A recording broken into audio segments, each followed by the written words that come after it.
Čaute diváčky. Night má 7. A vítam vás u Q&A. Prvá otázka je, aké máš dlhé ponožky? No aké máš veľké? Sa Martinko bol. Ďalšia otázka. Akú máš veľké ponožky? No akú máš Borčia? 40.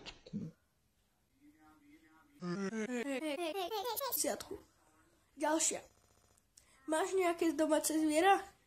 Sa ani spočítať nedá. Marko, Borčia, lenže na jedno som mal alergiu. Normálne mu dá šaty. Normálne ho povaloval takto, s perdou mal takto červené. A museli ho dať preč.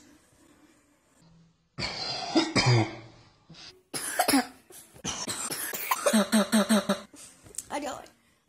Aký seriál, film alebo rozprávku máš najradšej? No ja vám odpoviem komédia, ku topánku. Rozprávku mám Borčia. Hotel Transylvania 2. Takto je teraz najlepšia moja rozprávka. Ideme ďalej. Koľko ti je rokov, kedy si sa narodil a aké si znamenie? Ja som znamenie. Sa ani spočítať nedá. Borčia.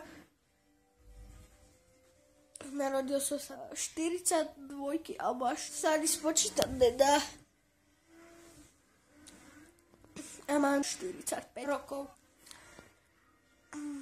Koľko máš bratrancov a sesterníc? Tak sesterníc mal takto červené. No mal som dve sesterníc, lenže na jedno som mal alergiu. A bratrancov mám ako Borčia, neviem. Filip, Andrej. A ešte Kamil. To sú moji bratranci, dokopy sme 45. A je to úplne na prd. OK, predposledná otázka. Aké sluchatka máš? Ja mám teraz takéto používam. Je úplne na prd. Niekedy si vykúkávam Borčia. No tak. OK, posledná otázka. Akú máš stoličku? Mám Borčia. Ja som si teda dal ten vankúžom, ma to tuto škrtilo. Dám sebe ešte. Damn, son. Ja som povedal, sa ani spočítať nedá.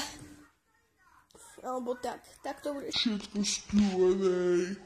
Dúfam, že sa vám videjko páčilo, zanechajte Borčia, po prípade aj Martinko, komentár, zdieľajte to, pochvíľte to kamošom. Nech sa pobavia. No, určite sa na takom To vidí sa. A to bude všetko. Čau.